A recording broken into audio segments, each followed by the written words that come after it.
Capítulo 3. De la transición de la revelación general a la especial. Subtítulo: El arado de Dios. Continuaremos con lo que la vez pasada estábamos compartiendo. Estábamos viendo que hay distintas maneras de aproximarnos a la consideración del depósito de Dios, digamos lo que se llama la encomienda de la fe o encargo de la fe que una vez fue dada a los santos. Nuestro interés aquí, esa fe que una vez para siempre fue dada a los santos. Estamos inicialmente viendo cómo acercarnos a ella.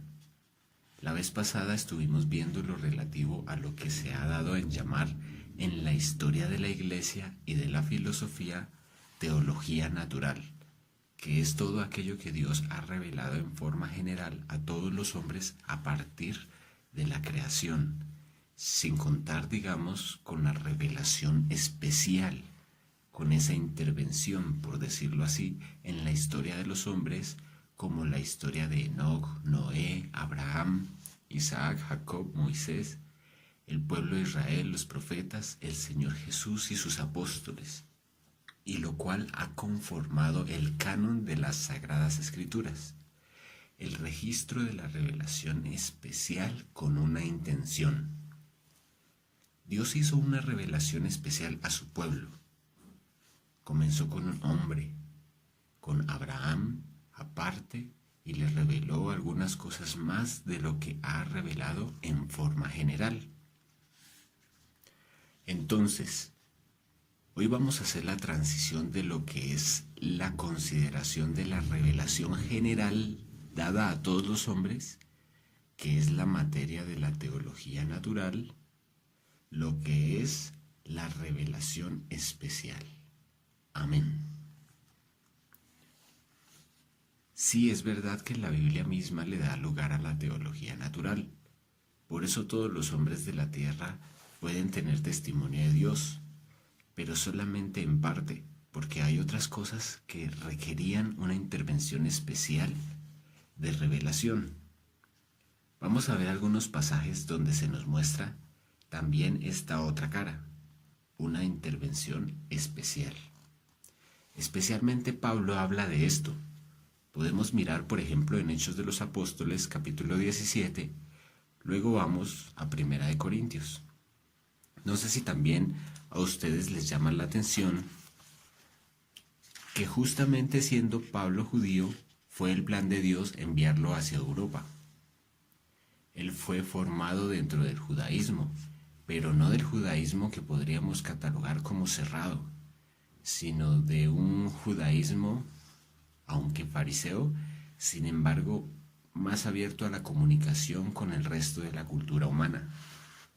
Él era un judío, pero a la vez un ciudadano romano, de la provincia de Cilicia, de la ciudad de Tarso.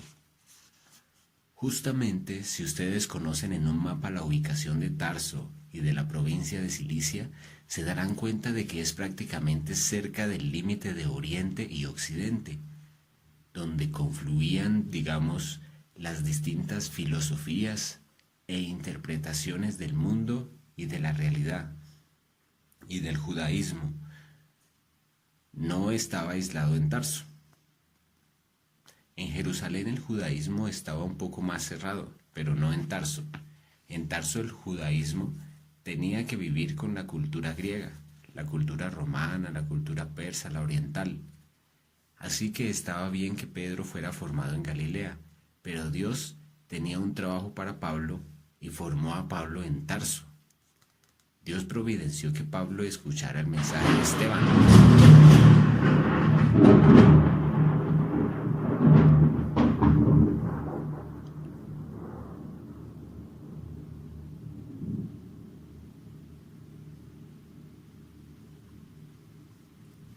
Dios providenció que Pablo escuchara el mensaje de Esteban, y está registrada esa apología, esa defensa de Esteban, y muchas de las semillas de lo que después se desarrolla en Pablo aparecen allí, en esa apología de Esteban.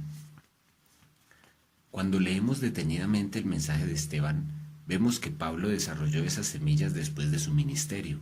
La formación de Esteban también era judío-helenista, es decir, preparado para entrar en contacto con otras culturas, pero no para ser vencido por esas culturas, sino para aplicar la revelación de Dios a todo tipo de cultura, o sea, la intervención especial de Dios. Solamente que primeramente fue con un pueblo, el judío, parecía un poco cerrada, pero luego Dios mismo providenció que la cultura judía estuviera entrando en contacto principalmente con la cultura griega. Corinto era una importante ciudad griega, donde estaba la cultura griega. La cultura griega fue la que manifestó una especie de interés por conocer acerca de Dios. La filosofía misma nació en Grecia, tanto en la escuela de los jonios como en otras escuelas. ¿Y qué era lo que trataba de responder la filosofía? Trataba de responder qué era el ser, qué era la realidad, qué había más allá, todo el auge de la ontología y de la metafísica sobre el ser. Trataba de responder por el conocimiento, si era posible el conocimiento y si era verdadero el conocimiento, si el conocimiento era innato o adquirido, o en parte innato o adquirido. De eso trataba la epistemología, la gnoseología. También trataba de responder por la conducta. ¿Cuáles eran las conductas, digamos, aprobadas? ¿Y cuál sería la base para una ética? Y también acerca de la belleza, la estética. Hasta de Dios se trata en la filosofía. Antes que Tomás de Aquino, Aristóteles fue el que habló del primer motor. En ese ambiente fue que Pablo habló lo que vamos a leer aquí. Todo esto es como un preámbulo para colocarnos en el ambiente en que Pablo hablaba. Para entender un poco más a Pablo y también para entender un poco más la historia de la humanidad y la providencia de Dios en la historia de la humanidad. Digamos así, la humanidad fue primeramente servida por Dios a través de una revelación general, pero luego eso fue preparando a la humanidad para recibir una revelación especial. Entonces Pablo se movió justamente en esa cultura, en una cultura, la griega, que llegó a ser base de la llamada cultura occidental. Esas respuestas del hombre por el ser, por la verdad, por la moral, la belleza, trata de responderlas con la filosofía, pero las responde y sobrepasa la revelación, o sea que Dios da respuestas a la filosofía del hombre. También existen filosofías humanas, porque los hombres se preguntan cosas. Entonces a Pablo le tocó moverse en un medio de un ambiente que preguntaba por la sabiduría. Por eso él habla a los corintios y a los atenienses. Atenas era la capital de la cultura de la época, y justamente ese discurso que vamos a leer en Hechos 17 es ahí en Atenas, y Primera de Corintios a los griegos de Corinto. Corinto es otra gran ciudad de la misma civilización, digamos, la ciudad de Acaya era Corinto.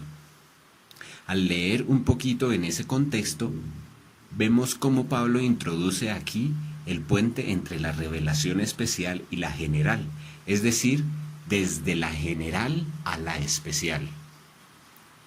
Subtítulo: Pablo en Atenas. Pablo entiende que toda la historia fue una preparación de Dios. Fue como un arar de Dios para una semilla que en el cumplimiento de los tiempos vendrá de parte de Dios, una revelación.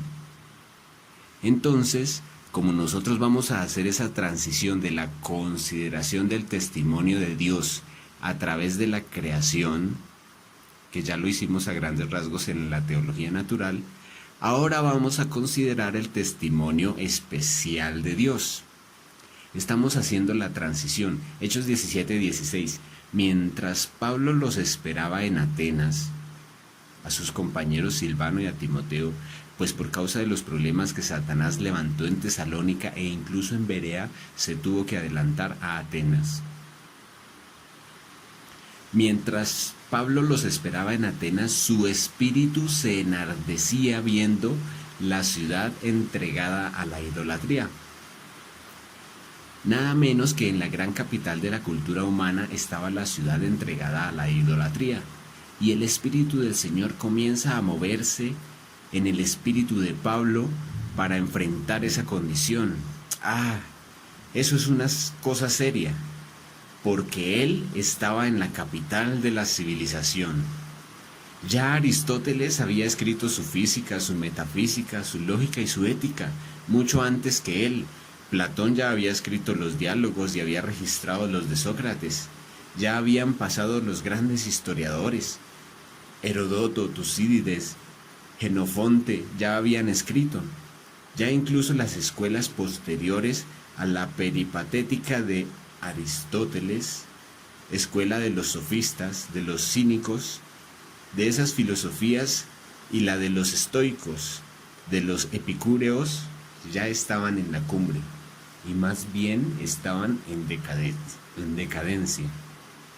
El hombre palpando había hecho lo posible para llegar a algo, y Pablo veía que a lo que habían llegado era a idolatrar la naturaleza.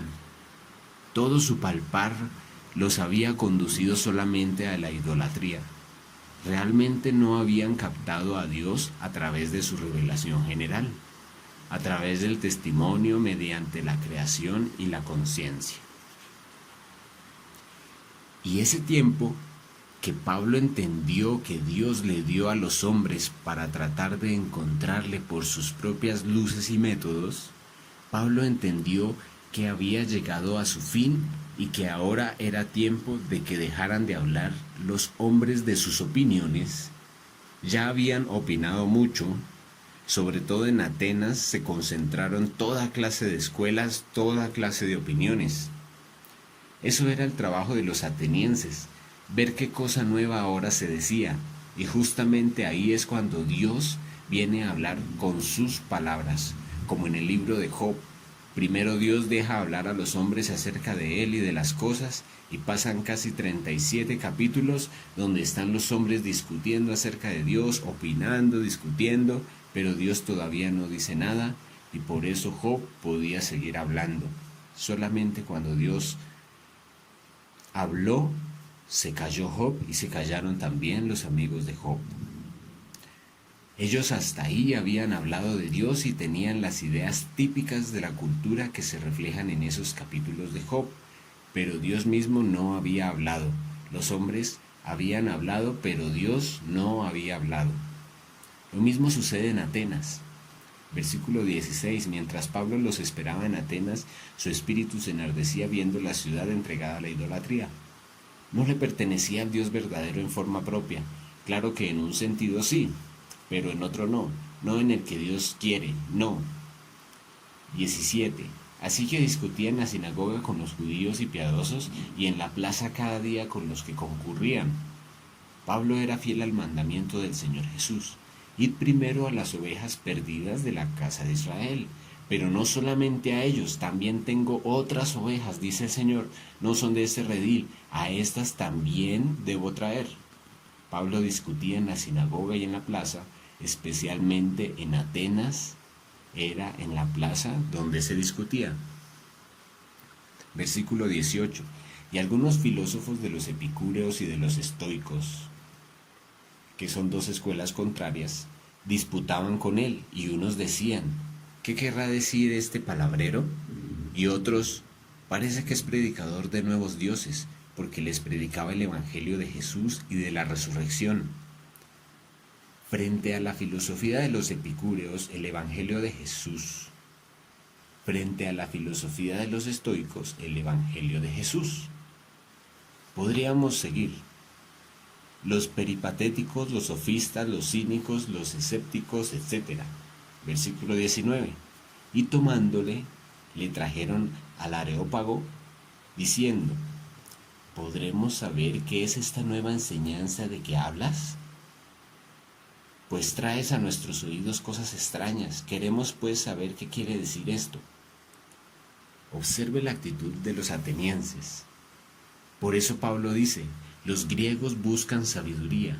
Ellos querían saber, Los judíos querían ver señales y los griegos querían saber qué significaban las cosas.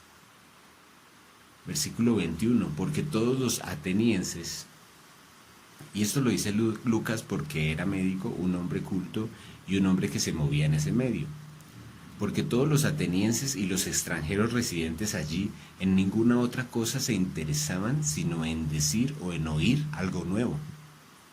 Ah, Señor Jesús, algo nuevo.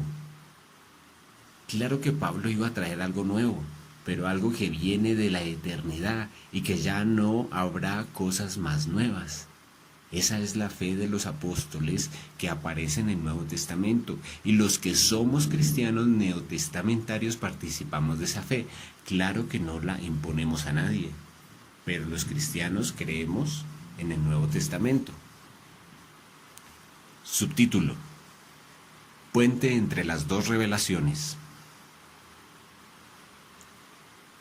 Versículo 22. Entonces Pablo, puesto en pie en medio del areópago, dijo: varones atenienses, en todo observo que sois muy religiosos.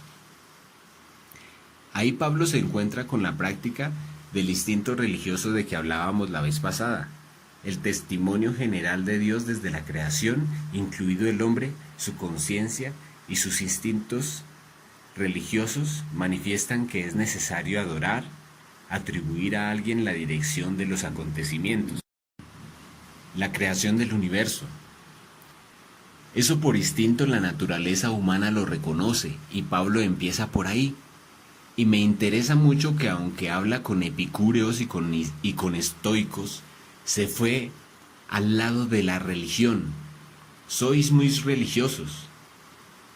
Con ello entró, puso el pie en el terreno de la religión. No fue en el de la filosofía, sino el de la religión. Es que la filosofía es solamente un ejercicio intelectual, en cambio la religión es un ejercicio espiritual. Entonces la táctica de Pablo fue no solamente apelar a la razón de ellos, sino a sus instintos y experiencias religiosas. Porque pasando y mirando vuestros santuarios, versículo 23, hallé también un altar en el cual estaba esta inscripción: al Dios no conocido. Note el instinto religioso. No querían que algún Dios quedara olvidado y de pronto se enojara con ellos. Entonces, por si acaso hay otro Dios distinto de todo este montón que ya tenemos, bueno, le dedicaremos este altar. Y esto fue una buena intención de los atenienses, que Dios la valoró. Dios valoró eso porque por ahí fue que entró Dios. Por ahí fue que Dios le mostró a Pablo dónde estaba una puertecita para él poder decir sus palabras en medio de la maraña de tantas otras palabras de otros. Porque ellos aceptaron: bueno, puede haber un Dios que no conocemos, y Dios dice: ese soy yo, el verdadero Dios.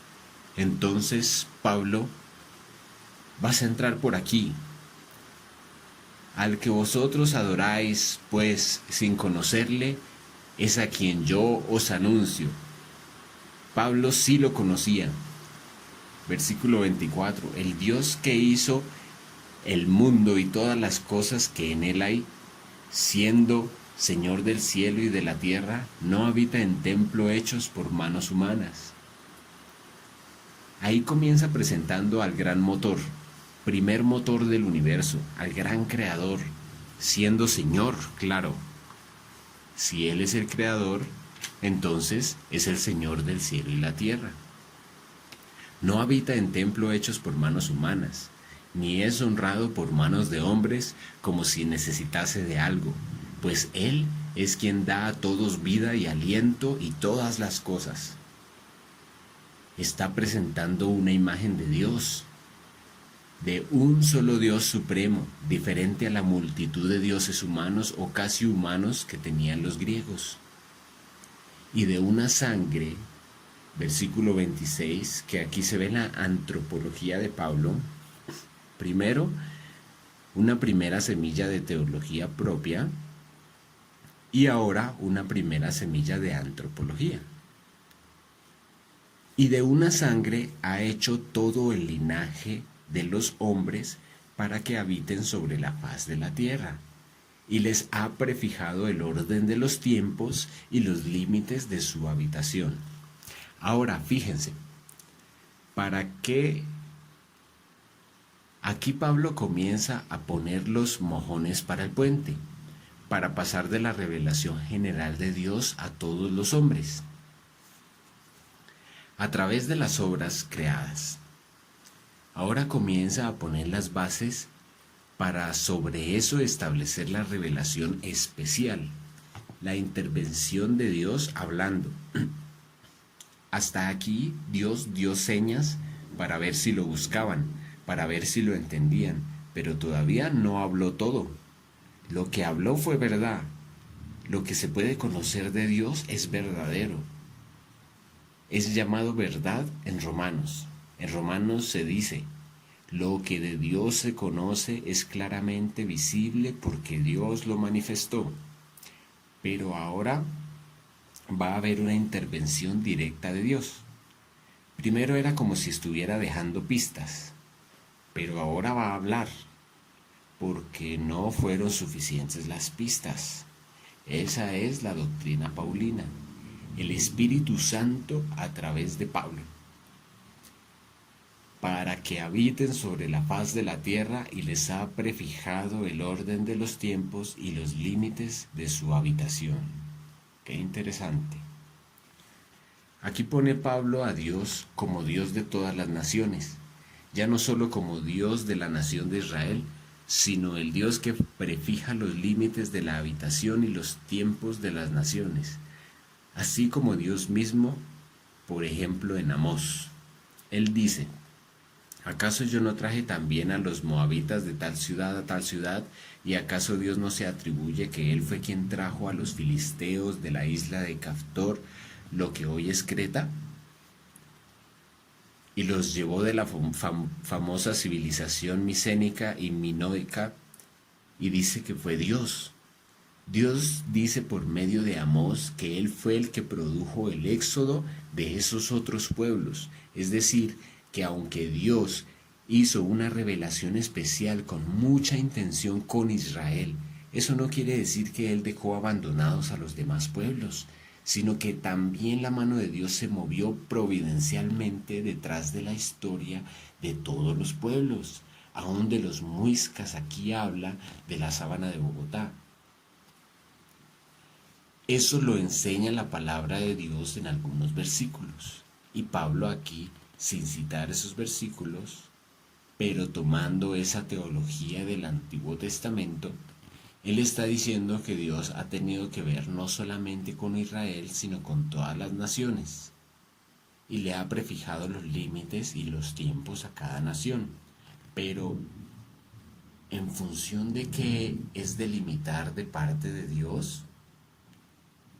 Versículo 27, para que busquen a Dios.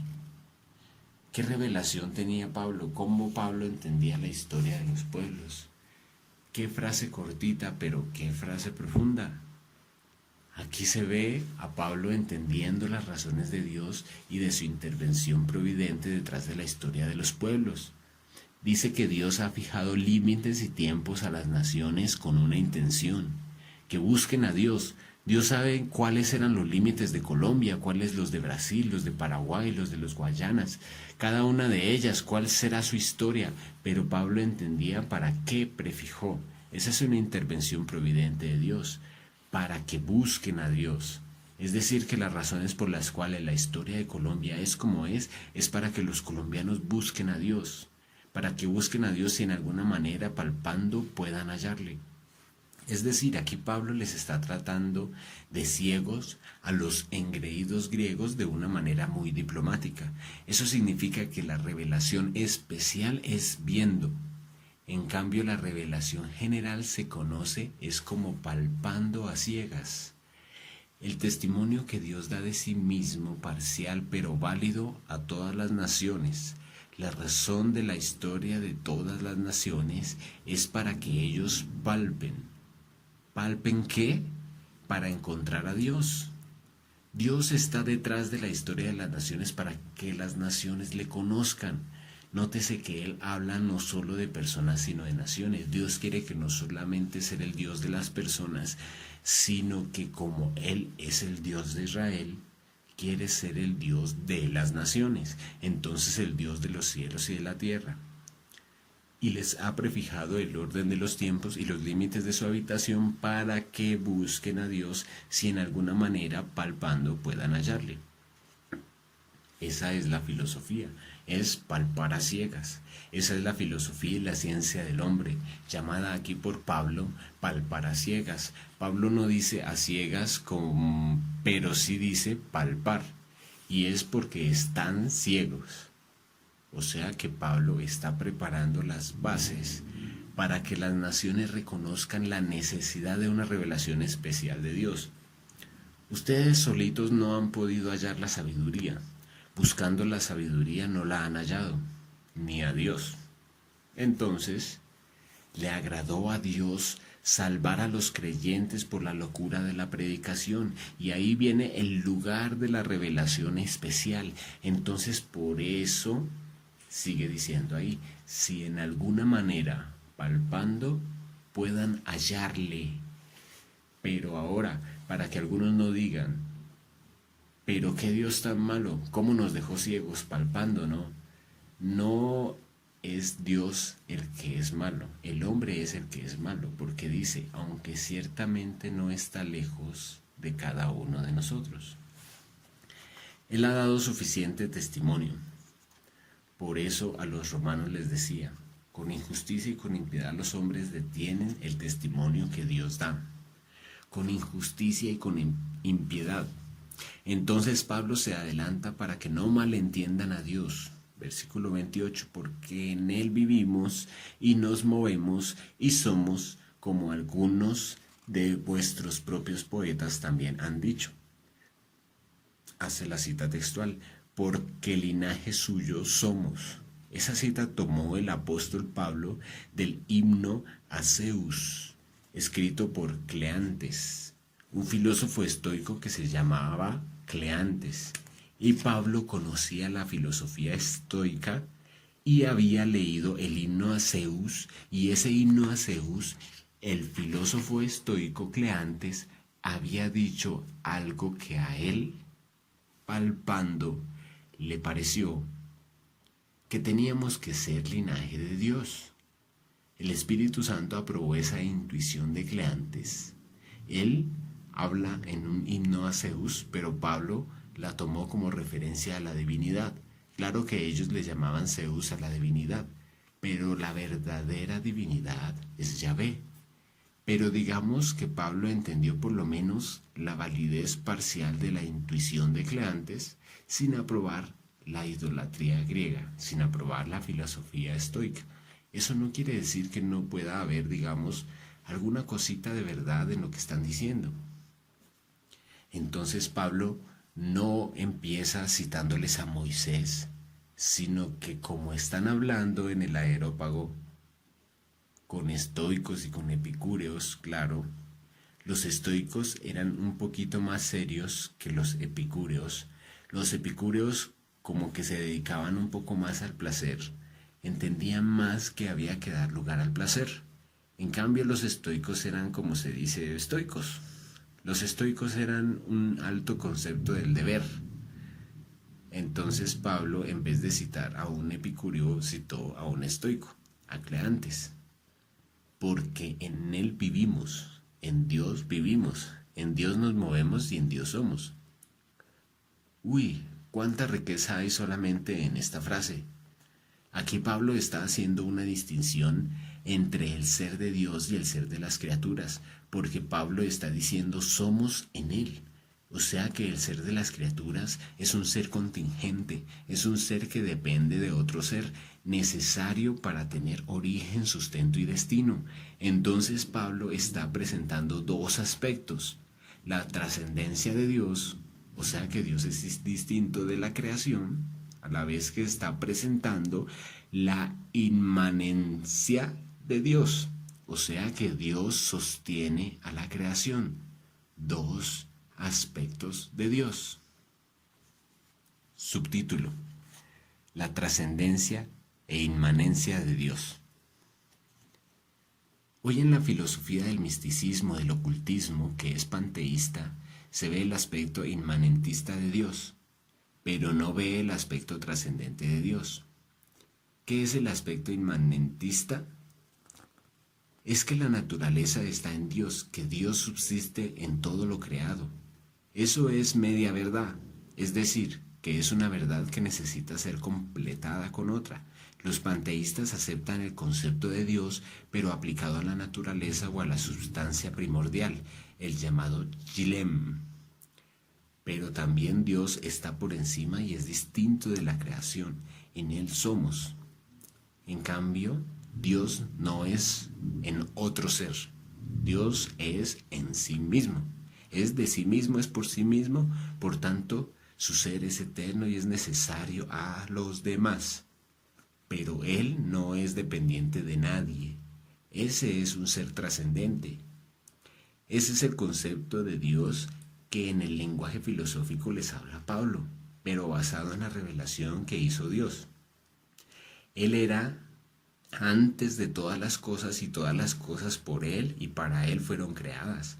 Es decir, Él es antes de todo y para Él es todo. Es muy importante tener eso claro porque a Satanás justamente le gusta quitarle el prólogo y el epílogo al asunto. Él va a aceptar el concepto de Dios, pero que Él era antes de todo, no. Él va a decir que Dios es todo, pero que Él todo es para Dios, no. El diablo dirá que Él todo es para sí mismo. Y usted ve aquí a Satanás escondiendo a Dios y tomando el lugar de Dios, haciéndose pasar por Dios a través del lenguaje filosófico. Pero es el mismo Satanás cuando desconoce a un Dios único y eterno que existía antes de existir la creación y que por amor a su voluntad sin necesidad creó una creación que depende de Él y que Él sustenta y que tiene sentido y realización en Dios. De ahí que la gloria es de Dios. Pero si le quita el prólogo, que Él era antes de todas las cosas, se le puede quitar también el epílogo, que todas las cosas son para Él. Entonces, ¿qué queda? Pues que todas las cosas son para sí mismas, haciéndose pasar por Dios. Ese es Satanás, con la salvedad de que Satanás no va a aparecer con cachos, con tridentes así muy abiertos, pero aparece con el panteísmo, aparece con el antropocentrismo, con la adoración de la naturaleza, con la identificación de la naturaleza con Dios. Eso es lo que está detrás de la nueva era, de muchos de los partidos ecológicos que hay, detrás del gnosticismo y de muchas filosofías de moda. Es simplemente la misma mentira de Satanás, que tiene la intención de ocupar el lugar de Dios y entonces usa la tijera y se olvida de que Dios era antes de todo y que todo es para Él y que todo depende de Él. Ahora Pablo dice, nosotros somos en Él, aleluya, en Él vivimos, en Él nos movemos. Cuando usamos el verbo ser, yo soy, lo usamos con un sentido diferente a cuando lo usa Dios. Cuando Dios dice yo soy, lo dice en forma trascendente. Él es en sí mismo y de sí mismo y para sí mismo. Cuando nosotros decimos yo soy, no podemos decirlo con el mismo significado porque nosotros sí somos gracias a Dios, somos en Él, somos de Él, por Él y para Él. Nosotros tenemos algo que no podemos elegir, somos deudores eternos. No somos los dueños, no somos Dios, Él es Dios, nosotros somos sus criaturas, claro que Él se nos da completo, pero hay algo que es exclusivo de Él y que nunca será comunicado a los hombres. Pero hay algo que es comunicable en Dios y es lo que nosotros podemos recibir. ¿Qué es aquello que es incomunicable en Dios? ¿Qué atributo divino es incomunicable? Su propia calidad de Dios, de ser Dios. Nosotros no somos Dios, ni nunca seremos Dios. Claro que Dios quiere ser nuestra vida, meterse dentro.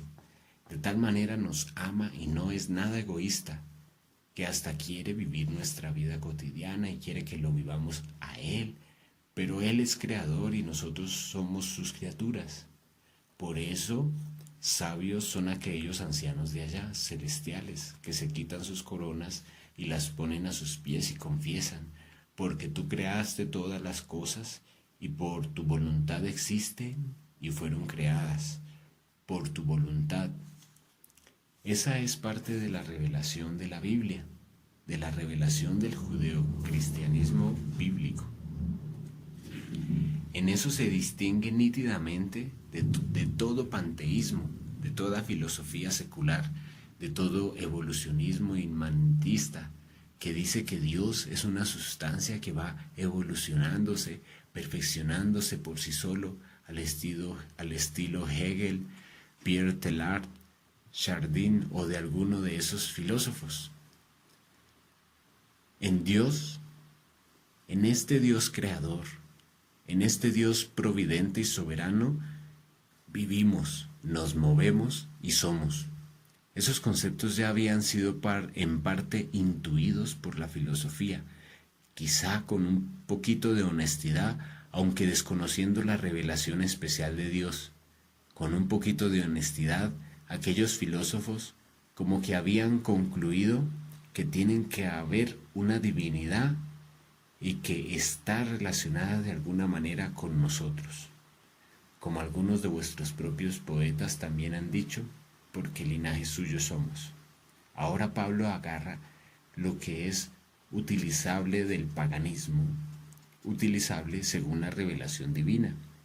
Ese es el parámetro para medir lo utilizable y lo no utilizable, lo conveniente y lo no conveniente, lo estratégico y lo peligroso. De lo contrario, todo sería válido.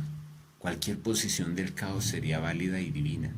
Pero hay un Dios inmutable absoluto que se ha revelado y ese es el parámetro para medir todo lo demás.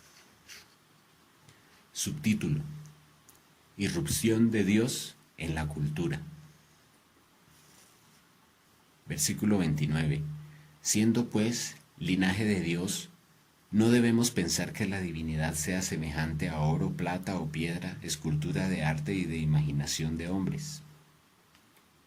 Aquí Pablo está utilizando estratégicamente algo de lo que ellos por palpar habían más o menos intuido.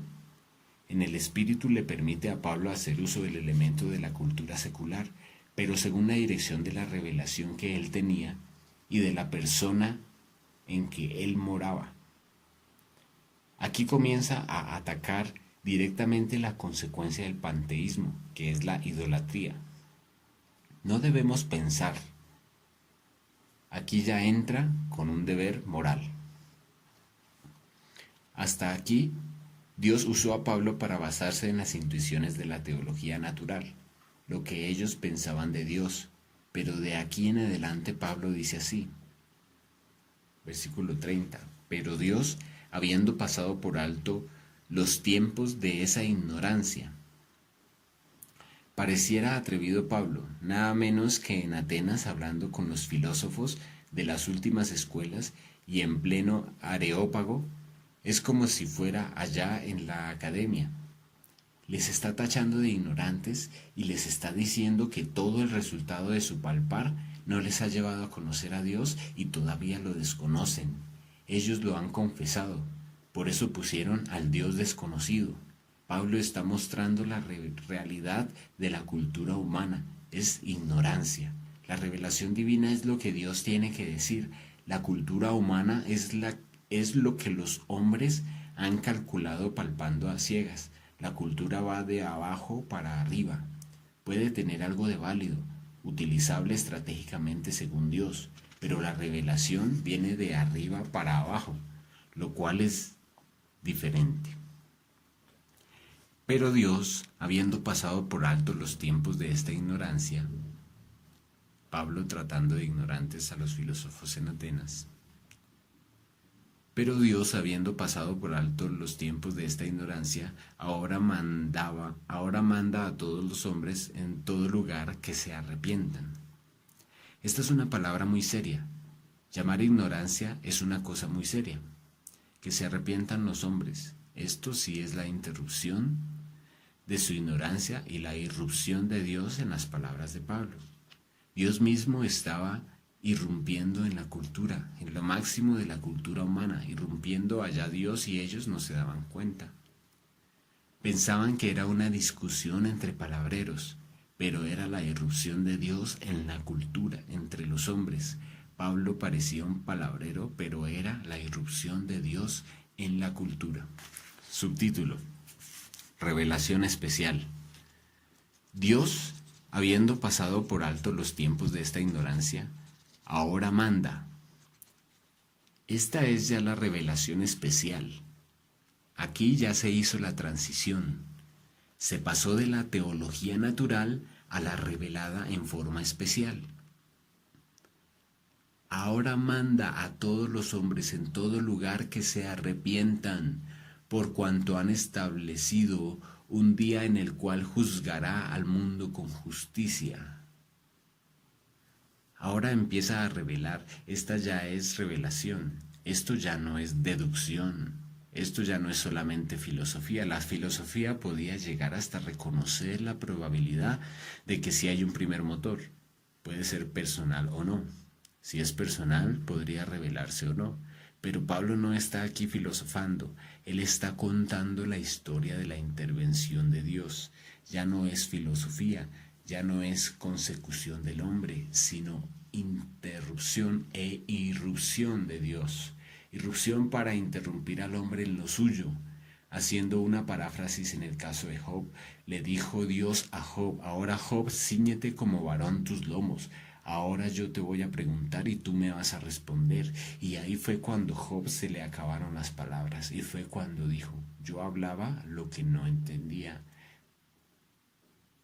Habla y yo escucho. Yo te preguntaré y tú me enseñarás. Esa es la revelación. Eso es lo que hace distinto este libro, la Biblia, de todos los demás libros. Por eso este libro es el número 1 en cualquier biblioteca cristiana. Ya no es una especulación del hombre.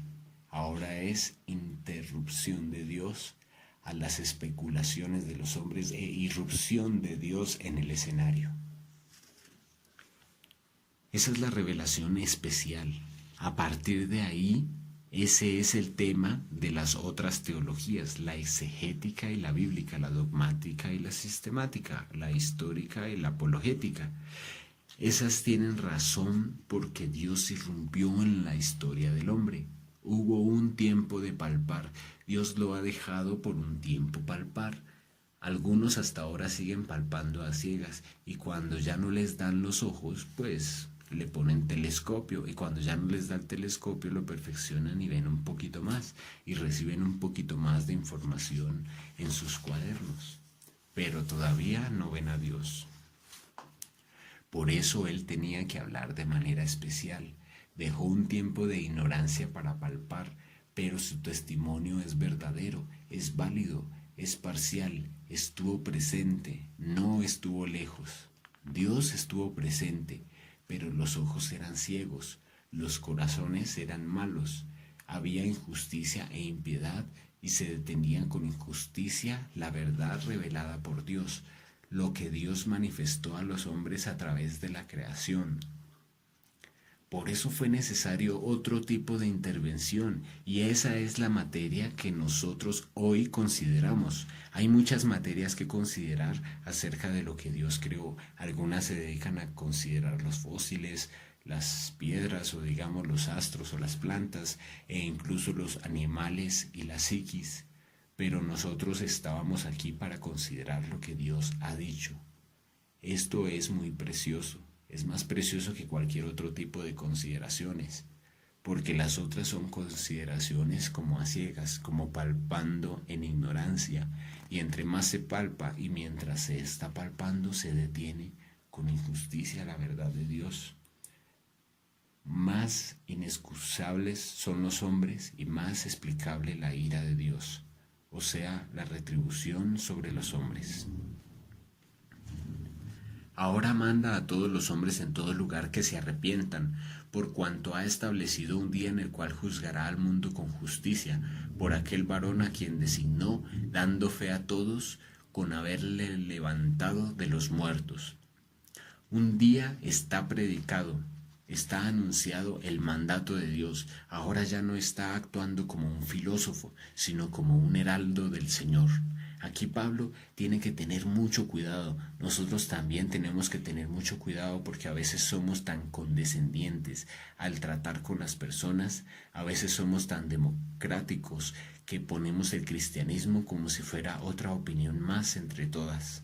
Pero la iglesia no es un partido democrático, la iglesia es portadora del anuncio de Dios, la iglesia manda en nombre de Dios, la iglesia hace discípulos para Dios y les enseña todo lo que el Señor manda. Así que en nuestra estrategia no podemos ser tampoco tan democráticos. En este caso, confesemos abiertamente que somos fundamentalistas cristianos bíblicos. Yo por lo menos lo confieso así respecto de mí mismo.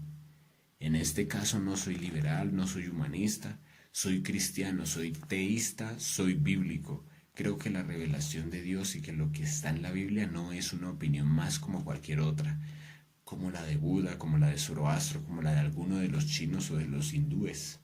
Soy bien claro y celoso. Pablo no era un filósofo más, era un apóstol enviado de Dios y de Cristo para anunciar, no otra opinión más, sino anunciar las buenas noticias de parte de Dios. La iglesia tiene que conocer esta dignidad que tiene. La iglesia no es una opinión más en la tierra, la iglesia es la portadora de la revelación especial de Dios. Si usted ha creído, entonces usted va a actuar con dignidad en ese respecto. Si usted es creyente, así será. Si usted es humanista, liberal, claro que va a haber un gran peligro en el fundamentalismo cristiano. No nos hagamos ilusiones ni digamos sueños.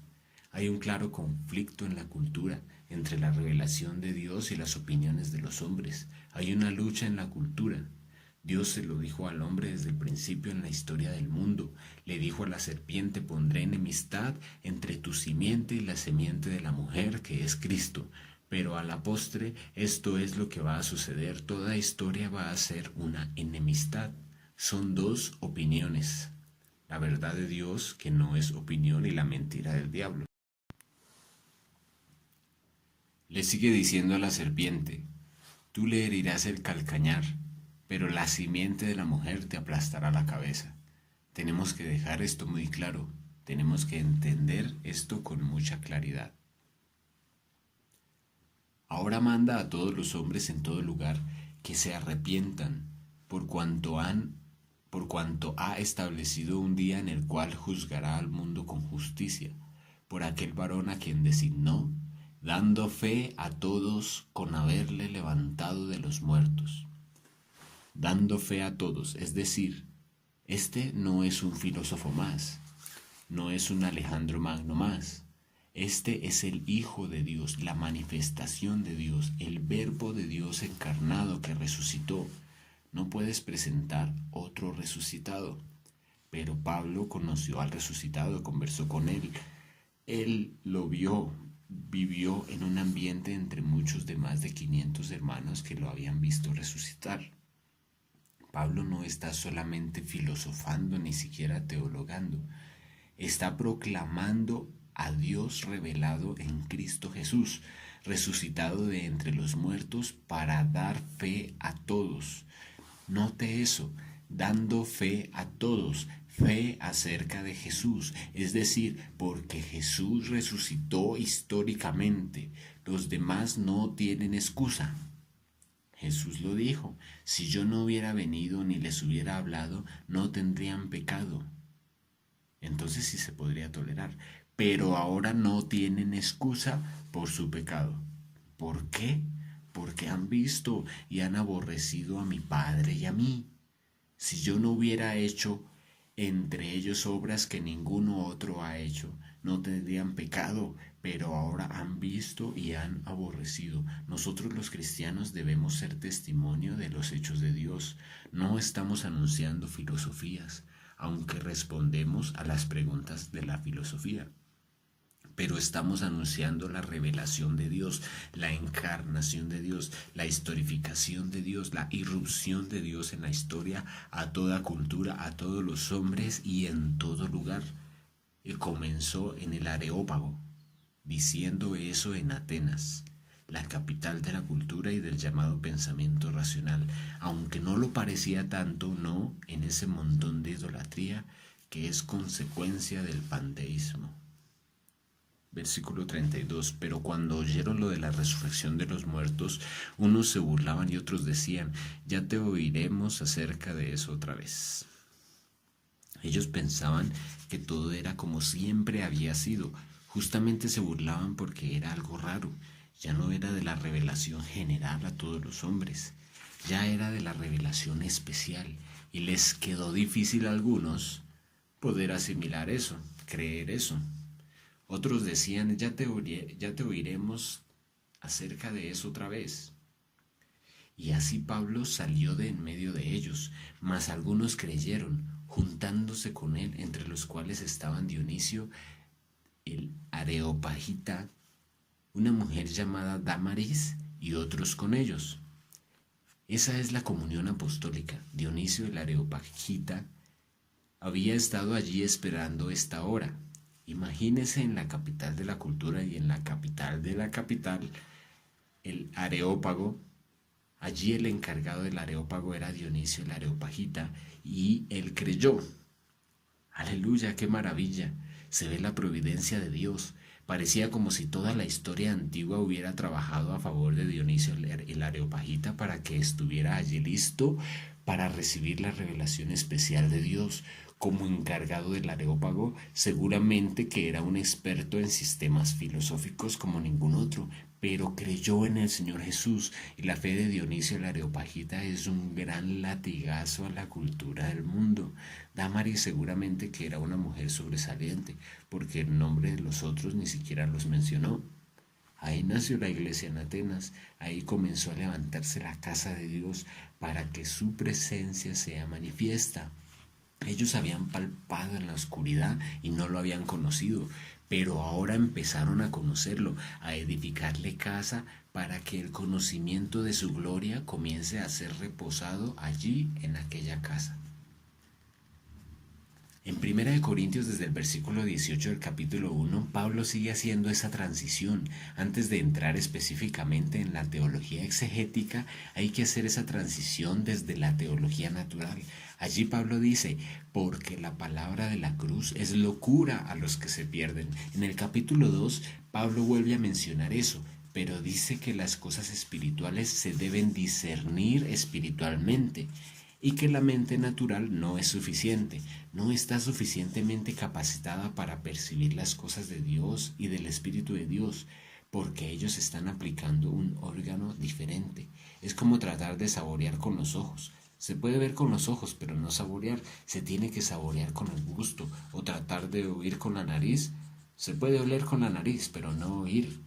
Para eso se necesitan los oídos. Asimismo, para tocar el testimonio de Dios, o sea, para que Dios te dé el testimonio de su presencia y de su realidad, como Él es espíritu, necesita un órgano afín a su realidad, que es nuestro espíritu. Por eso, para discernirlo a Él tiene que ser espiritualmente, y cuando se usa otro sentido, ya sea el intelecto, como lo hacían los griegos, o las emociones, como lo podían hacer algunos judíos, no era suficiente. Se necesitaba el espíritu, porque el espíritu es el que está diseñado para recibir el testimonio de Dios, porque Dios da testimonio a nuestro espíritu acerca de sí mismo y acerca de lo que Él ha hecho, de las cosas profundas de Él y acerca de qué nos ha hecho Él, qué nos ha concedido. Todas esas son cosas del espíritu, pero si la persona es ciega de nacimiento, ¿cómo explicarle los 3 colores de la bandera de Colombia? Y bien, si la persona no es tocada en su espíritu por el Espíritu de Dios, la persona queda ciega y no entiende de qué están hablando estos locos. Por eso la palabra dice, es locura para el hombre natural. Subtítulo: Poder y sabiduría de Dios. Porque la palabra de la cruz es locura a los que se pierden, pero a los que se salvan, esto es, a nosotros, es poder de Dios. Aleluya. No, no son solo palabras, es la evidencia y eficacia del poder de Dios.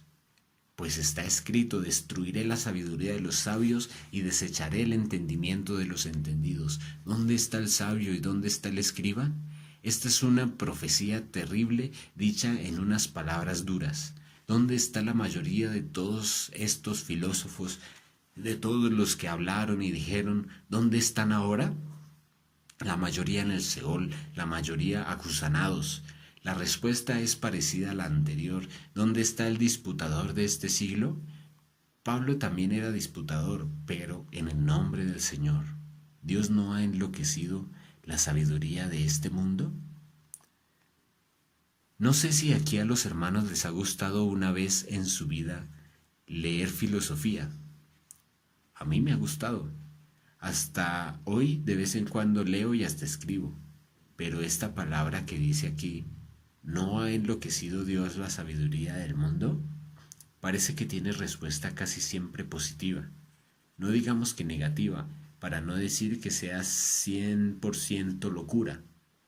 No, no es 100%, porque la misma palabra de Dios reconoce un pedacito de validez, porque Dios no nos ha engañado con los sentidos, porque Él es fiel y por lo tanto si alguien es honesto puede ver las señales de Dios, porque para eso están los hombres en la tierra, para buscar a Dios. Para eso existen las naciones, para buscar a Dios. Para eso suceden los acontecimientos, para buscar a Dios. Y los que buscan a Dios serán recompensados, hallarán. Luego viene la razón de Pablo cuando dice: pues ya que en la sabiduría de Dios el mundo no conoció a Dios mediante la sabiduría, agradó a Dios salvar a los hombres por la locura de la predicación. El mundo pudo palpar, pero no conoció a Dios mediante la sabiduría, porque conocer a Dios es salvarse. Mirad, sed salvos, dice a los creyentes. Creerle a Dios por la locura de la predicación. ¡Qué maravilla! Gracias a Dios que esto fue el camino de la locura de la predicación para salvarnos y no nuestros entuertos aristotélicos, platónicos, neoplatónicos y tantas otras cosas terribles que a veces los mismos filósofos difícilmente leen. Porque los judíos piden señales y los griegos buscan sabiduría. Pero ¿saber qué? ¿Qué significa eso? Buscar saber. Ese es el problema, el mismo problema que tuvo Adán en el jardín. En vez de escoger vivir por Dios, que es el alimento para la parte espiritual del hombre, el árbol de la vida, él escogió saber qué es eso de bueno o malo. Pero nosotros predicamos a Cristo crucificado. Para los judíos ciertamente tropezadero y para los gentiles locura. Mas para los llamados, así judíos como griegos, Cristo poder de Dios y sabiduría de Dios. Los judíos esperan un Mesías político, no un cordero crucificado, aunque todos los días se sacrificaba un cordero, pero esperaban un Mesías político. Al estilo de Sun Moon. Los judíos buscan señales, pero Cristo es el poder de Dios. Los griegos buscan sabiduría, pero Cristo es el poder de Dios, la sabiduría de Dios. El problema está en que algunos buscan poder y sabiduría, pero no de Dios. Con tal que sea poder, para ellos es suficiente. Eso se llama fornicación, adulterio. Es decir, ellos quieren poder, quieren sabiduría. Eso es adulterio espiritual. Mas Cristo es poder de Dios y sabiduría de Dios. Si lo que buscan tiene respuesta en Dios, y esa respuesta de Dios es Cristo, es poder. Lo que los hombres buscan es Cristo. La sabiduría que los hombres buscan es Cristo. Todos quieren un poco de poder y un poco de sabiduría. solo que únicamente quieren poder y solamente sabiduría, no quieren a Dios, pero Dios es poder, Cristo es el poder de Dios y la sabiduría. Entonces el desechar a Cristo es como ponerse la soga al cuello. Lo que buscan no lo pueden encontrar, y anhelar poder que no sea de Dios y sabiduría que no sea de Dios es como un adulterio, porque Cristo es la simiente de Dios, es el esposo de la esposa, es el legítimo marido. Lo demás es el otro. Porque lo insensato de Dios es más sabio que los hombres. Ya le habían tachado de palabrero. No es que Dios tenga algo insensato, pero como a los hombres les parece insensato, bueno, lo asume. Aquí asume la insensatez, pero la insensatez de Dios es más sabia. Lo insensato de Dios es más sabio que los hombres, y lo débil de Dios es más fuerte que los hombres. Ellos buscaban poder así al estilo mágico, así como los grandes taumaturgos, como Apolonio de Tiana, que podía exhibir poderes cuando ellos querían.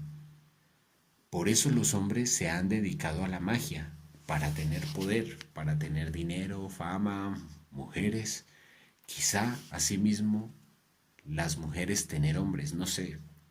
Pero aquí dice, lo débil de Dios es más fuerte que los hombres.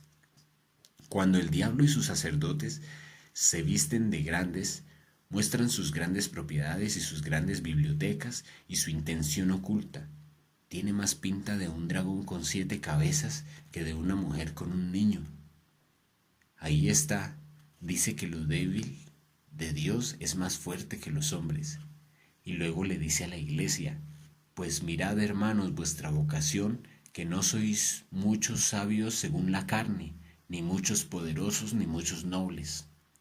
Miren ustedes que son la iglesia, la mayoría no son de sangre azul, ni tienen 4 ni 5 títulos universitarios. Puede ser que algunos pocos, pero no muchos, no es la mayoría. En la iglesia es la minoría la que es culta. Sí puede haber algún conde de Zinzendorf, sí, claro, pero no son muchos, sino que lo necio del mundo escogió Dios para avergonzar a los sabios, y lo débil del mundo escogió Dios para avergonzar a lo fuerte. Dios quiere avergonzar a los sabios. El diablo cómo engaña a sus súbditos con gran poder, y viene un hermanito por allá que lo echa fuera. Señor Jesús, lo débil del mundo escogió Dios para avergonzar a lo fuerte, lo vil del mundo y lo menospreciado escogió Dios, y lo que no es, para deshacer lo que es, a fin de que nadie se jacte en su presencia. Mas por él estáis vosotros en Cristo Jesús, el cual nos ha hecho por Dios sabiduría. Ya que la mayoría no tiene sabiduría del mundo, Dios lo agració con su sabiduría. La mayoría no tiene poder y Dios lo agració. Para que, como está escrito, el que se gloría, gloríese en el Señor. Aquí volvemos al árbol de la vida, a la redención y al propósito original de Dios.